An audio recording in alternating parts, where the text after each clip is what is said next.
Let's talk now about setting goals. Of all the things that really helped transform my life, when I was 25 years old, met my mentor, that original mentor, Mr. Earl Schoaf. Goal setting really did wonders for me.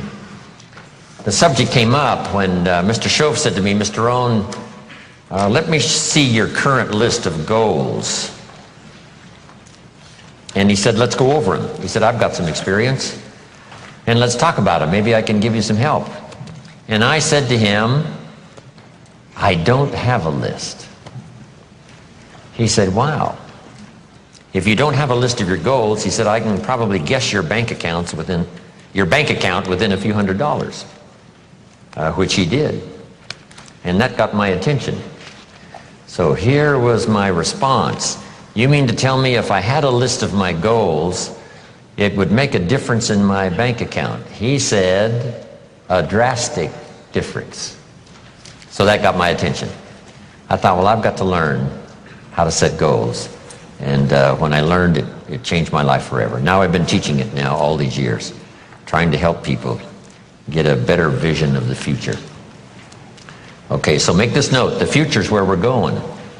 You know, the past is where we've been, present is where we are, and the future is where we're going. And if we can capture this moment in time from our past to now, and then from now to a future more well-designed, with better objectives and better purpose for ourselves, our family, our business, our investments, everything else, then this moment in time will have become extremely valuable. So let me give you first what really affects us all. Number one, we're affected by the environment in which we live. We're affected by the physical environment. I was challenged way back in those early days, why not make the environment better everywhere you go? I learned, Mama taught, turn off the lights when you check out of your hotel and you leave the room. Before you leave, turn out the lights. And I thought, why do that? And here's what she said, to make a contribution that's so easy. Wow. And if you could make a contribution that is so easy, that didn't cost you any money, and didn't cost you any time, didn't cost you a piece of your life, why not make the contribution that's easy? Because if everybody did it, think of how much we would conserve. Someone says, well, yes, but the hotel benefits if you turn out all the lights. And here's the answer that sophisticated people always have. Who cares who benefits? If it benefits the hotel and if everybody did it, probably the cost of the hotel room would come down. So every benefit you can give, every benefit you can share, because here's what happens. If you learn to give, you will what? Receive. Maybe not in the manner in which you gave, maybe not in like kind. Someone will save energy for you because you saved energy for them. But in some mysterious ways, it always comes back to us. If you give, you will receive. In fact, here's what it says, that for the uneducated is a little bit strange. It says it's better to give than it is to receive. Now see, if you didn't understand, you would say, that doesn't quite make sense. Surely it would be better to receive than to give, and the answer is no. It is much better to give than to receive. And here's why. It's what we call having intelligent self-interest. Nothing wrong with self-interest as long as you do it the intelligent way. Here's the key. Giving, it's better to give than it is to receive because giving starts the receiving process.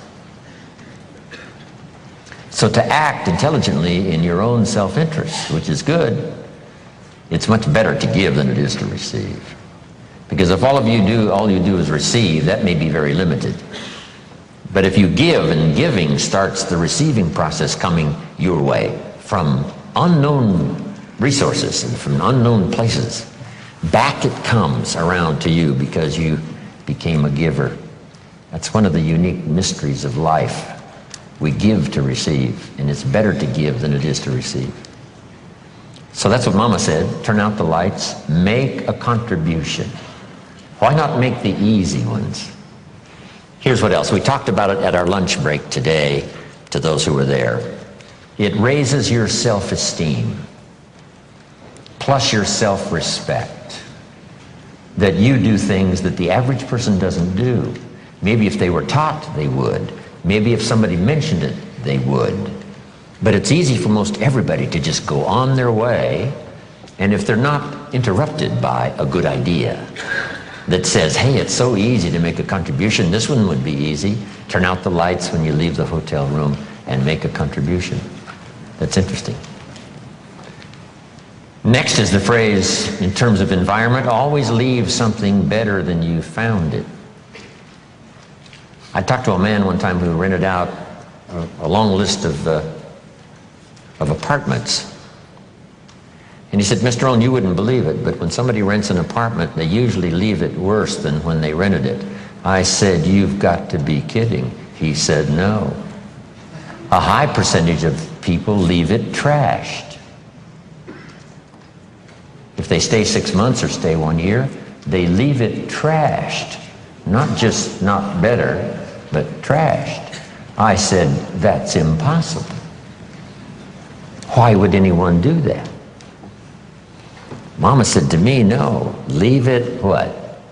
Better than you found it. See, that's just a commitment to your own self-esteem. And why not do it if it makes a contribution to your self-esteem? It's called intelligent self-interest. Intelligent self-interest. Self-interest says, I wish to be ruler over many. And intelligent self-interest says, I understand how to do that. Be faithful when the amounts are small. If you'll take care of the few, we will someday give you a position of very high importance over many. But if you don't be disciplined when the amounts are small, why would we trust you when the amounts are large? Brian mentioned that earlier. Why would life give you a fortune to manage if you couldn't manage the gifts of a few? Interesting philosophy to consider, okay? Your own self-interest. Leave the contribution.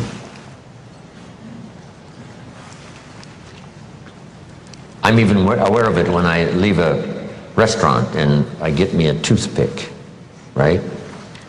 And you take off the little cellophane off the toothpick. It's easy to throw it by the cash register, right, or somewhere where it looks like other people have done the same. Mama said, put it in your pocket. Somebody says, wow, a little piece of cellophane, what difference does it make? It doesn't make that much difference, only in your self-respect. Take your trash home and deposit it. How much does it cost to clean up the trash on the highways in America? Mega millions. Wouldn't people take home their own trash and deposit it there rather than scatter it on the highways across America? And the answer is most people do not. It's so easy to throw it out the window. But now, add this, it's so easy to keep it in your car and have a few more points in your favor on self-esteem, feeling good about yourself, doing things that most people don't do. If everybody did it, what a different country we would have. But it doesn't really matter. You say, well, if everybody's going to do it, why shouldn't I do it? And the answer is for your own dignity and for your own self-esteem. You do things that most other people allow themselves to do that you don't do. And so when I talk about the environment, now we're affected by the political environment and the social environment, and we're affected by the economy environment.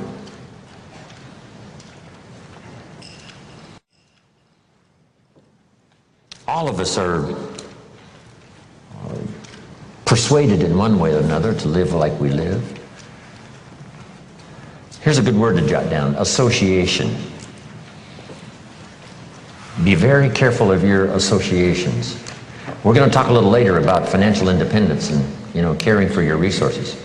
Here's what we've discovered. People that are around people that spend all they make, chances are excellent, what? They spend all they make. It's just part of that association. Once you're sort of in it, you sort of do what everyone else does. So here's the key to association. Number one is limited association. Some people you can spend, a few hours with, but not a few days. Some you can spend a few days, but not a lifetime. Some you can spend a little time, but not a lot of time. Limit your associations because of the influence. All of us have to be around people, that have a variety of their own, beliefs and what they do that influences us or, is there. It's in our presence wherever we go. But here's the whole key. Some of it's limited association. Here's the next one. This one is kind of severe, and that is discontinue association.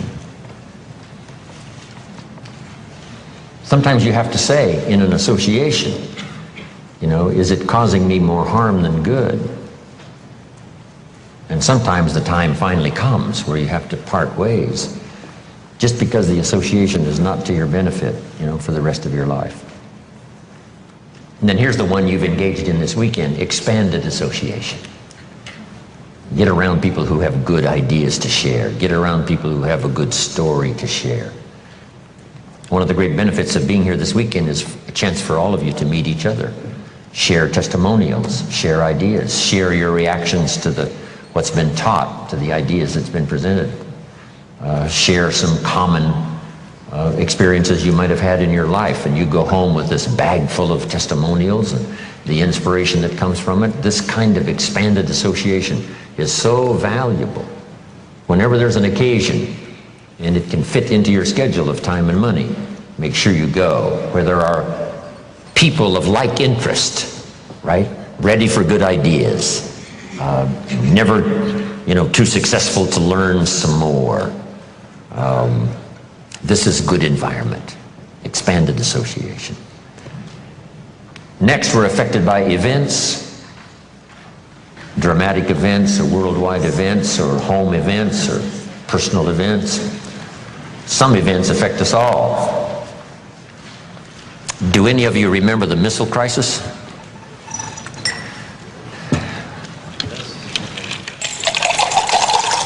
Hey, there's a few of us go back that far, right? Come on. Do I have a little company here? Anybody remember the missile crisis? Okay, I got a little company here. Khrushchev has his missiles on the way to Cuba. John Kennedy finds out about it and calls and says, "Mr. Chairman of the Communist Party, Russia, you cannot put your missiles in Cuba." And Khrushchev says, "Young Mr. President, you don't understand. This is Nikita Khrushchev. And we are the Soviet Union, and we will put our missiles wherever we please." And that started an incredible crisis known as the missile crisis. John Kennedy said, "Mr. Khrushchev, listen carefully. You can't put your missiles 90 miles from Florida." And Mr. Khrushchev said, "Well, Mr. President, I hate to inform you, but the missiles are already on the way." And John Kennedy said, "Mr. Khrushchev, we will not let those missiles arrive." Next conversation. Nikita Khrushchev says, "Mr. President, you don't understand. If you touch those missiles that are on the way, it means war." Last conversation. John Kennedy calls, says, "Mr. Khrushchev, I must inform you, sir, in all seriousness. If it is war, Russia will cease to exist." That's a heck of a conversation, isn't it?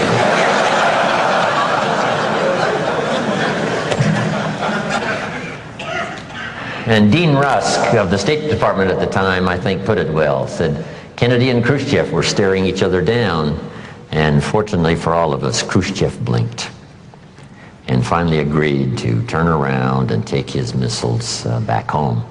And the world breathed easier.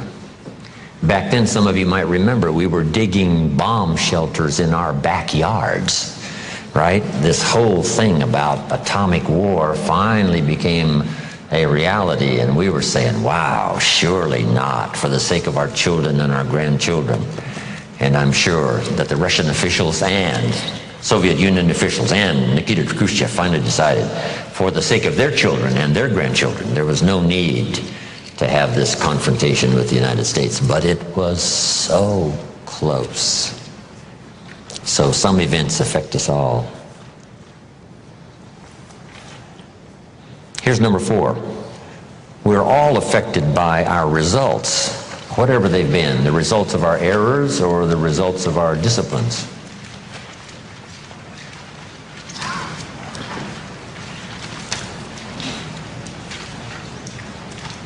Now here's what's so staggering about being a human being. It's possible immediately upon decision to start a new program of changing results. If you're headed in a certain direction and it looks like in 5 years you're going to wind up here, and you take a look at that in 5 years and you say, yes, it looks like what I'm doing right now, if I continue doing what I'm doing now, it looks like in 5 years I will wind up here. Let's say that suddenly, on careful consideration, you decide that's not a very good place. That's not a very exciting place to arrive. Is it possible as a human being to change your destination point 5 years from now? And the answer is yes. See, that is so extraordinary. No other life form can do that. Pick a different destination in 5 years. And start making plans and learn the skills and accept the disciplines and the teaching and the training and the consistency of effort, and just start going in a new direction. And in 5 years from now, wind up at a totally different place than where it was assumed you were going to arrive with the old plans. Only human beings have this extraordinary ability to change the outcome, to pick a new direction and go that way, to pick a more certain place to go and read the books and attend the classes and develop the disciplines and find the people and do the business, whatever, that takes you to that new destination. So we're affected by that. Next, we're affected by knowledge. Whatever you know has brought you to where you are. What you've missed in the past, right? At this particular moment, you could have arrived at a much better place if you hadn't missed what you missed in the past. But now knowledge can turn it all around. Knowledge can start us on a new track. Knowledge can help us not only to review the past, but to peer into the future and say, would it be possible to have a more unique design for the future than what I've had in the past? And the answer to all of that is yes. So these 5 things primarily were affected by. No, here's the 5th one. Environment, events, results, knowledge. And here's number 5, because we're going to do our goals workshop. We're affected by our dreams. Our ability to see the future and give it design. Things, places, people, career, fortune, whatever might become important to you for the balance of your life, or especially over the next 10 years. It's possible to reach into the future personally. Now, most of the time we don't do it. Here's why we don't really reach into the future. Here's why we don't really reach into the future. We're trapped either by regret of the past or the routine of the present. So busy with the routine of the present, we don't give much thought to designing the future. Or trapped by the past with regrets of past losses and past failures and past mistakes. And we relive it over and over again, not to the benefit of changing it for the future, but just because, we feel that our lives have been less than favorable simply because of all the things that's happened to us in the past. But here's the real key, is to spend some time, and usually we don't do it until someone comes by and offers the suggestion.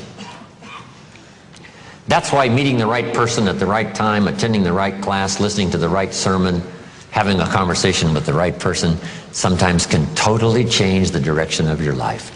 And you're never the same after that personal contact, or sitting in that class, or reading that book, or coming face to face with someone who says, hey, our lives are not that good, what could we do to change? And that very conversation starts this whole process.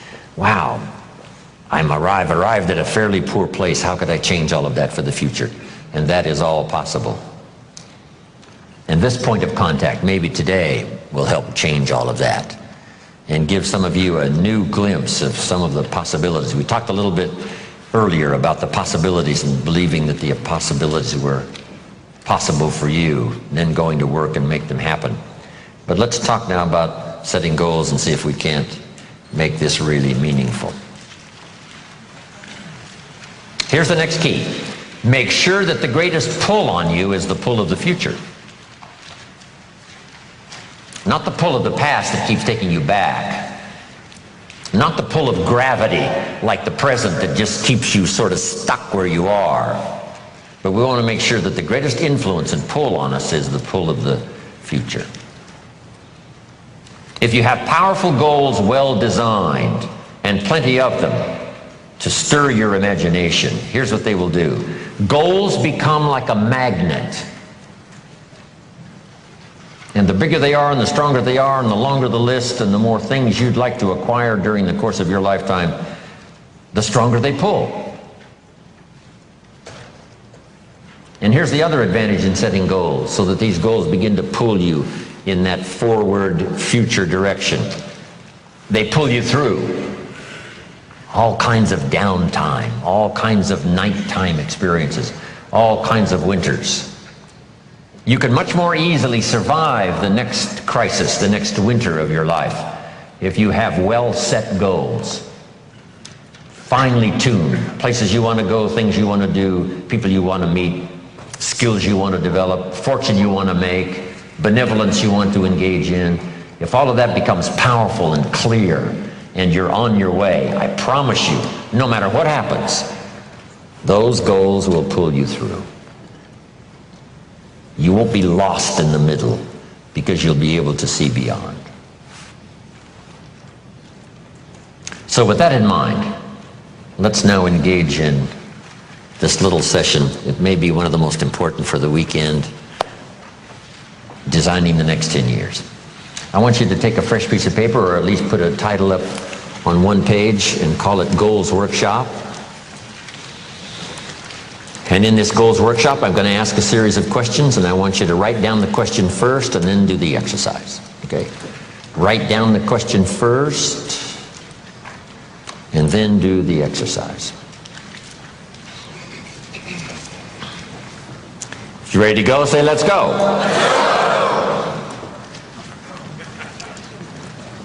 Here's number one. I want you to list 5 things you've already accomplished that you're proud of. Make a list of 5 things you've already accomplished that you're proud of. Because all of us have set goals, maybe haphazardly, maybe spasmodically. Even when we were kids, we wished for something, worked hard, and sure enough, we got it. List 5 achievements, 5 goals that you've reached in the past already that you're proud of. If you won a gold medal at the Olympics, that would be a good one to put on there. Whatever you've accomplished, just a list of 5 things. This is just a little review that, we're not sitting in a very bad place. We've all accomplished some things. Some of us, a lot of things.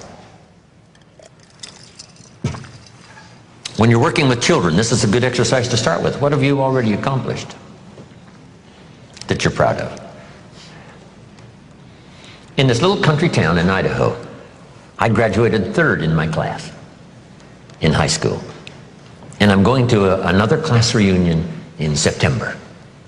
I graduated in 1949, third in my class. I was pretty proud of that, because I wasn't the smartest kid in the world. But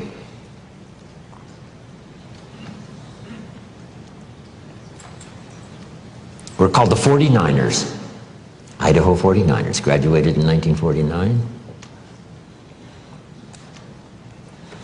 It'll be interesting, right? Another class reunion come September. Some of my classmates are still there in this little farm community. Farmers, you know, bankers, real estate people. It's a great group. 5 things you've already accomplished that you're proud of. Wish we had time here to go over everybody's list of 5. I'm sure some of you would be really impressed.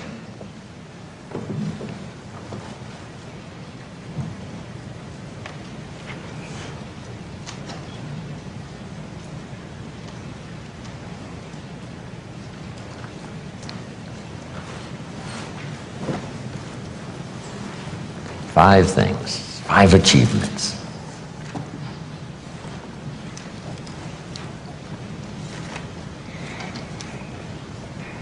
So this list of 5 now proves, right, that you already know how to set goals. Maybe not as intensely as we're going to work on now, but you've already done it. You've already said, hey, this is it for me, I'm going for it, and sure enough you did. Okay, here's what's next now. I want you to make a list. What are the 50 most important things you can think of that you want to accomplish and have in the next 10 years? So just put at the top of this now, my 10-year goals, and I want you to make a list of at least 50 items. Little things, big things, and it doesn't matter what they are. Now this list does not mean the list of the things you think you can acquire. This is a list of the things you want. Just let your mind run free.